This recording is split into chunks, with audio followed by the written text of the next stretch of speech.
Hello everyone, good morning and जय हिंद। मैं विवेक, आप सभी का स्वागत करता हूं example defence warrior YouTube channel पे। कैसे आप सभी लोग? बढ़िया। तो आर्मी का नोटिफिकेशन आ गया, आप सभी को पता है। सभी यारों का धीरे धीरे आपका ओपन हो रहा है। ऑफिशियल वेबसाइट पे आप लोग जाके देख सकते हैं। इसका एक अलग से वीडियो भी मैंने किया आपको, जिसके अंदर आपका डेट ऑफ बर्थ, एलिजिबिलिटी हो गया, एजुकेशनल क्वालिफिकेशन, जेंडर हो गया, यानी कौन कौन से बच्चे इसका फॉर्म भर सकते हैं, किनकी उनकी आयु सीमा क्या होनी चाहिए, उनकी पढ़ाई कहाँ तक होनी चाहिए।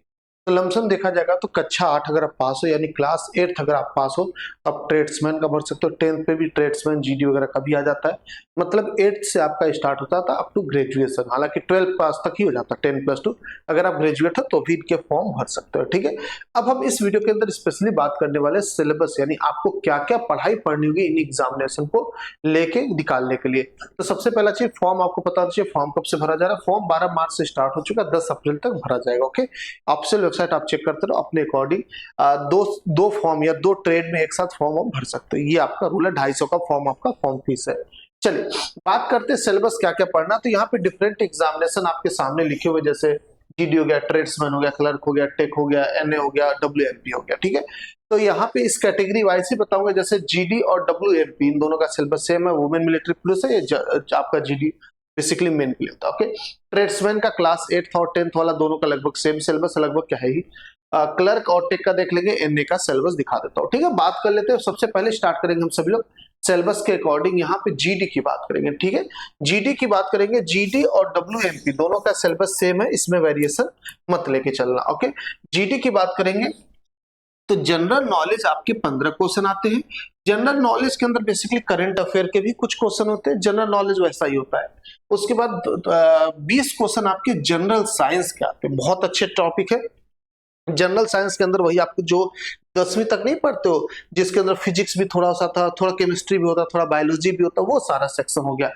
मैथ ये अरिथमेटिक वाला, जैसे रेशियो, प्रोपोर्शन, ये सब पढ़ते हो ना आप लोग। परसेंटेज, प्रॉफिट लॉस, लाभ हानि, प्रतिशत, ये सारा इसके अंदर आ जाता है। लॉजिकल रीजनिंग है, रीजनिंग के 5 क्वेश्चन यहाँ पे आते हैं। एक क्वेश्चन 2 नंबर का रहेगा आपका। जीडी की मैं बात करूंगा तो टोटल यहाँ पे जो प्रश्न है आप देखोगे 50 आपके तैयार हो जाते हैं। कितने? 50। 15, 5, 20, 30, 50 हो गया। और एक क्वेश्चन अगर 2 नंबर का है तो पेपर कितने नंबर का हो गया? 100 नंबर का हो गया। तो जो जीडी का पेपर है आपका, ये 100 नंबर का होगा। इस 100 नंबर के अंदर मिनिमम जो क्वालिफाइंग मार्क्स यानी पासिंग मार्क्स 35 है।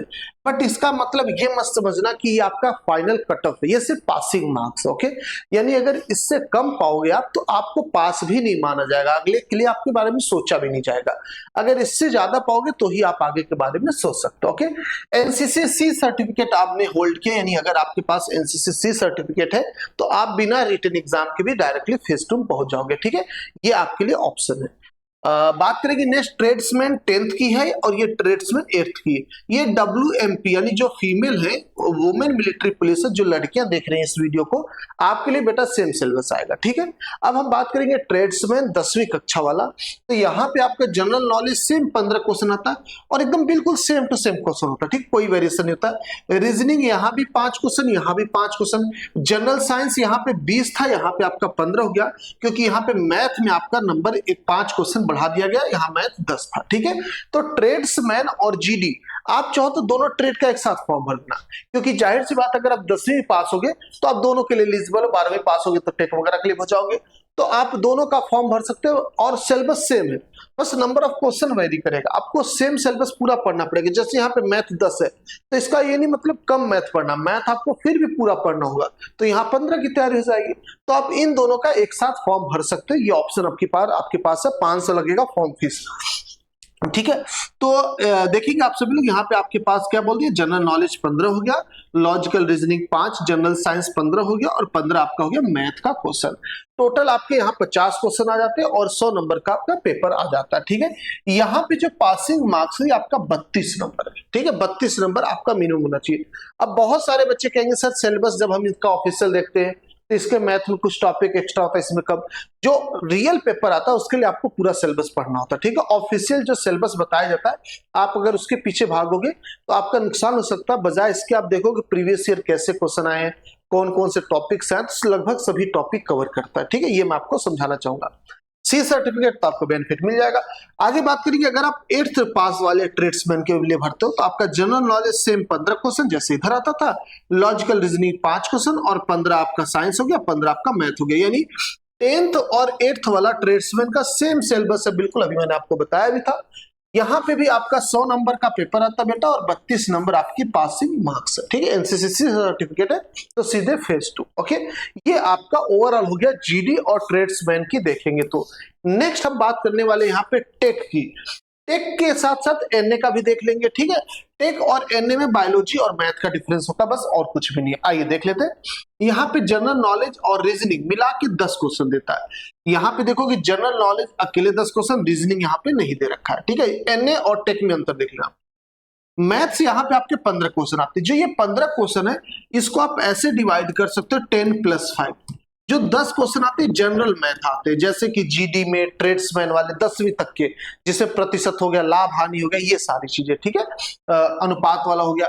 और ये जो 5 होता है ये टेक्निकल होता है। टेक्निकल जैसे air force, x group, navy, SSR, NDA वाले होते हैं, जहां हो सकता है मैट्रिक्स यानी आव्यूह के कुछ प्रश्न आ जाए, डिफरेंशिएशन, इंटीग्रेशन क्या जाए, अवकलन, समाकलन के, इस तरीके से 5 क्वेश्चन आते हैं। हालांकि 3-4 ही देता, 5 फिर भी कह दो, 5 तो मैक्स होती है, इससे ज्यादा नहीं देगा। इसका तो फिजिक्स आपके 15 क्वेश्चन आते हैं, ये टेक्निकल होते हैं। एक्चुअली टेक्निकल का मतलब है कि 12th लेवल का थोड़ा बढ़िया लेवल की फिजिक्स यहाँ पे आती है। ओके, बहुत हाई तो नहीं बोलेंगे, लेकिन हाँ बढ़िया लेवल आता है, जनरल साइंस से ऊपर आता है। केमिस्ट्री आपका 10 क्वेश्चन, ये भी आपका टेक्निकल केमिस्ट्री यानी कि बढ़िया लेवल का आता है। जनरल साइंस जो आपने पीछे देखा अभी जीडी के लिए, ट्रेड्समैन के लिए, उससे ऊपर इनका लेवल होता है, इनको अलग से पढ़ना होता है। बात करेंगे एनए के लिए तो यहाँ पे जनरल नॉलेज 10 हो जाएंगे सेम, मैथ यहाँ पे 5 क्वेश्चन, और ये जो 5 है ना ये जनरल मैथ आता है। अब यहाँ का भी जो सिलेबस पढ़ोगे ना, जब ऑफिशियल सिलेबस, तो जो टेक वाले में वहां बोलता है कि 10 क्वेश्चन टेक्निकल आएगा, 5 एरिथमेटिक, बट आता ज्यादा एरिथमेटिक है, ठीक। जनरल मैथ जिसको आप बोलते हो, एरिथमेटिक ज्यादा आता है। सिलेबस ऑफिशियल देखोगे तो दिखाएगा technical math, technical, but real में नहीं आता, ठीक है। आगे देखेंगे हम सब लोग फिजिक्स का, यहाँ पे 5 क्वेश्चन, यहाँ पे आपके 15 होते हैं। यहाँ बायोलॉजी का सेक्शन आ जाता है जो कि 15 क्वेश्चन अकेले कवर करता है, और ये 11th-12th वाला बायोलॉजी आता है, ठीक है। मतलब बढ़िया लेवल वाला आता है, छोटा मोटा लेवल नहीं आता जो 10th तक का आप सोचते हो। इसके बाद केमिस्ट्री आपके 15 क्वेश्चन, ये भी बढ़िया लेवल का आता है। तो टोटल यहाँ पे आपके क्वेश्चन हो जाते हैं 100, कितने हो जाते हैं 50 क्वेश्चन, कितने हो जाएंगे 50 क्वेश्चन आपके हो जाएंगे। एक क्वेश्चन यहाँ पे आपके पास 4 नंबर का है तो कितने हो जाएंगे, पेपर आपका 200 नंबर का हो जाएगा। सेम ये भी 200 नंबर का बाबू, ये भी 200 नंबर का। अब यहाँ पे जो पासिंग मार्क्स है वो 80 नंबर मिनिमम लाना पड़ेगा आपको, चाहे कुछ भी हो जाए। ओके, 200 में से 80 नंबर अगर आप लाते, चाहे टेक हो या फिर एनए हो, आप तब इसके लिए एलिजिबल हो गए फेज 2 के लिए। ओके, क्लियर है, बात समझ गए होंगे आप सभी लोग। ये है आपके पास टेक और एनए का। जीडी का देख लिया, ट्रेड्समैन का देख लिया। अब बच्चा आपके पास क्लर्क का। क्लर्क का देखा जाएगा तो इसका एग्जाम पैटर्न थोड़ा सा हट के इन लोगों के मुकाबले, यहाँ पे 2 पार्ट में आपका पेपर होगा, ठीक है। पार्ट 1 और पार्ट 2। ऐसा नहीं कि 2 बार आपको बुलाया जाएगा, एक ही साथ होता है पेपर, लेकिन 2 पार्ट में अलग अलग डिवाइड है। जो पहला पार्ट है यहाँ पे जनरल नॉलेज के 5 प्रश्न आते हैं, जनरल साइंस के 5 आते हैं, मैथ के 10 आते हैं, कंप्यूटर साइंस के 5 आते हैं, ठीक है। ये आपका पार्ट 1 हो गया, यानी पेपर 1 बोल दीजिए। पेपर 2 इसके साथ ही होता है, जो कि जनरल इंग्लिश अलग से 25 क्वेश्चन, और कहीं भी इंग्लिश नहीं आता, सिर्फ और सिर्फ इसी में आता है। कहीं भी पीछे देखोगे इंग्लिश आपका नहीं आता। ओके, ये स्पेशल पेपर आपके लिए रहेगा। यहाँ पे एक क्वेश्चन जो है 4 नंबर का है, देखोगे तो 25 क्वेश्चन आपके पेपर 1 में बनते बाबू, और 25 अकेले इंग्लिश लाता है। तो इंग्लिश बहुत इंपॉर्टेंट हो जाता है क्लर्क के लिए, बिना इसके नहीं पास हो सकते आप। ओके, अब यहाँ पे एक क्वेश्चन 4 नंबर का है, तो टोटल आप देखोगे 50 नंबर का बन जाता है पेपर 1, यानी जिसके अंदर general knowledge, science, math, computer science ये सब है, और आपके पास 100 नंबर का, ठीक है। 25 चौको 100 नंबर का आपका पेपर 1 बन जाता है, और 100 नंबर का आपका अकेले अंग्रेजी का बन जाता है। तो अंग्रेजी यहाँ पे बहुत इंपॉर्टेंट है, 200 नंबर का आपका पेपर होता है। यहाँ पे जो पासिंग मार्क्स है वो 80 होना चाहिए पूरे पेपर में, 200 में से 80 लाना है। लेकिन साथ ही साथ यहाँ पे कुछ और भी जरूरत चीजें, जैसे कि पेपर 1 या पार्ट 1 जिसके अंदर आप ये टॉपिक्स देख रहे हो, 5-4 टॉपिक, इनमें सब में 32 लाना जरूरी है, यानी इस 100 में से 32 लाना जरूरी है बाबू, और इस अंग्रेजी में भी 32 होना चाहिए, ठीक है। सभी विषय में नहीं चाहिए, जनरल नॉलेज में 32 होना नहीं चाहिए क्योंकि उतना होगा ही नहीं। पेपर 1 और पेपर 2, पार्ट 1 और पार्ट 2, इसमें 32 होना चाहिए, इसमें 32 मिनिमम, न्यूनतम।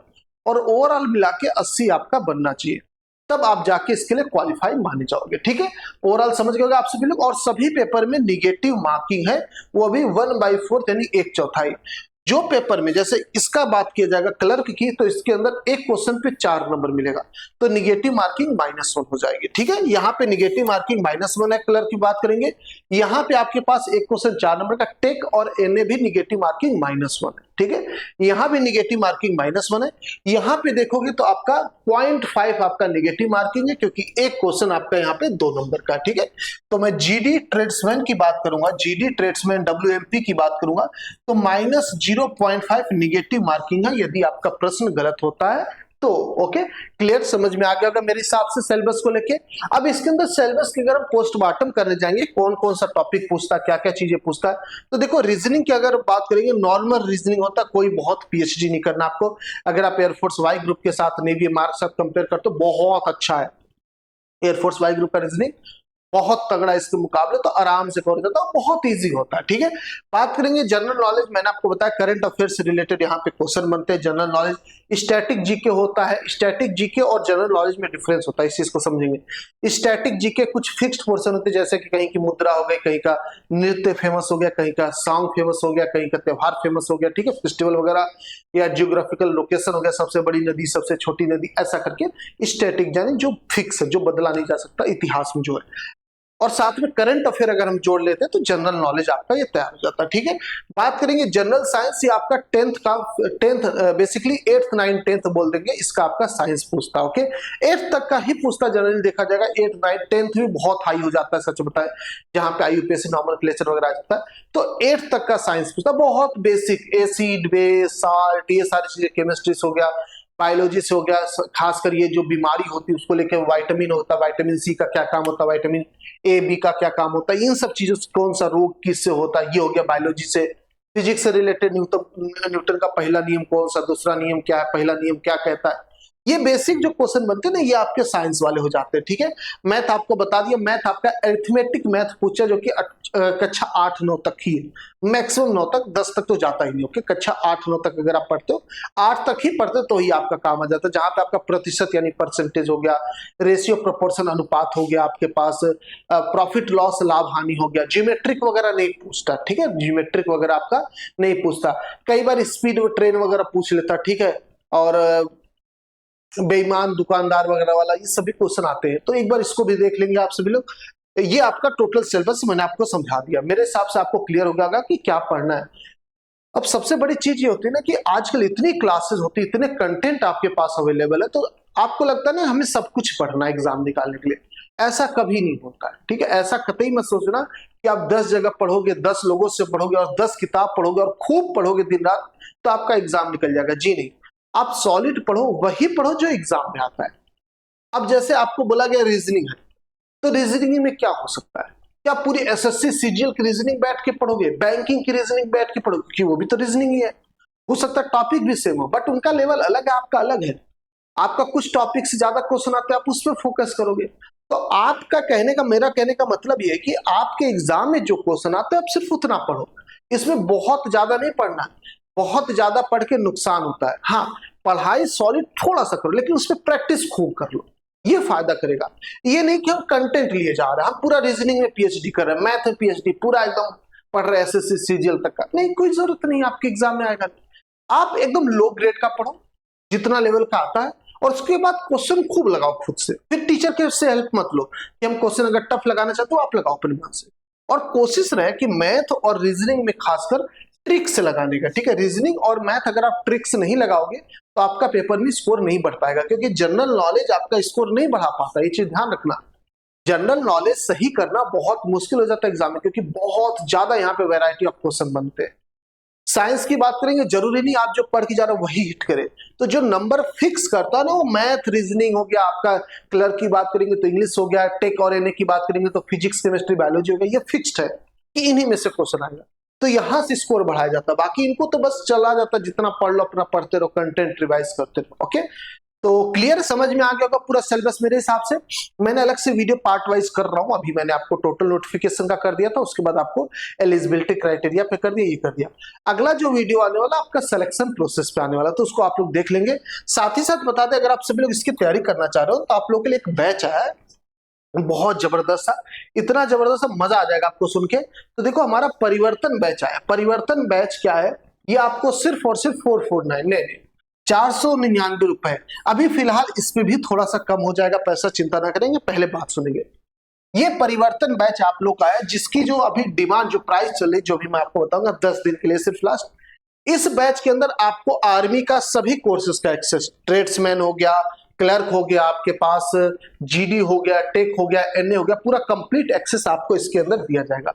और सिर्फ आर्मी का नहीं, एयरफोर्स नेवी का भी आपको एक्सेस दे दिया जाएगा, यानी पूरा डिफेंस सेक्टर का एक्सेस आपको दिया जाएगा। इसके साथ साथ यूपी के जितने एग्जाम होते हैं उसका भी एक्सेस दे दिया जाएगा, बिहार के जितने एग्जाम होते हैं उसका भी एक्सेस दे दिया जाएगा, आपको एसएससी के सभी एग्जामिनेशन का, रेलवे का सभी एग्जामिनेशन का, यानी जितने भी सरकारी एग्जाम की हम लोग तैयारी कराते हैं पूरे कंप्लीट कोर्स का एक्सेस आपको दे दिया जाता है फ्री ऑफ कॉस्ट। इनके साथ ये कह दीजिए या पूरा मिला के आपका ये बैच है। ओके क्लियर है? कितने का पड़ेगा ये आपका पढ़ने वाला सिर्फ और सिर्फ 449 का। 449, यहाँ तो 499 लिखा है सर। देखो अगर आप सभी लोग एग्जामपुर ऑफिशियल ऐप से परचेस करते हो कोर्स और कोड लगाते हो राय10 लगाते ही आपका 10% डिस्काउंट हो जाएगा। 10% मतलब लमसम लेके सकते हो 50 रुपए के आसपास आपका डिस्काउंट हो जाएगा। ओके, क्योंकि 500 आपके पास प्राइस है, मैथमेटिक्स से ही सीख लिए परसेंटेज थोड़ा सा। तो 449 का आपका ये पढ़ने वाला सिर्फ कोर्स।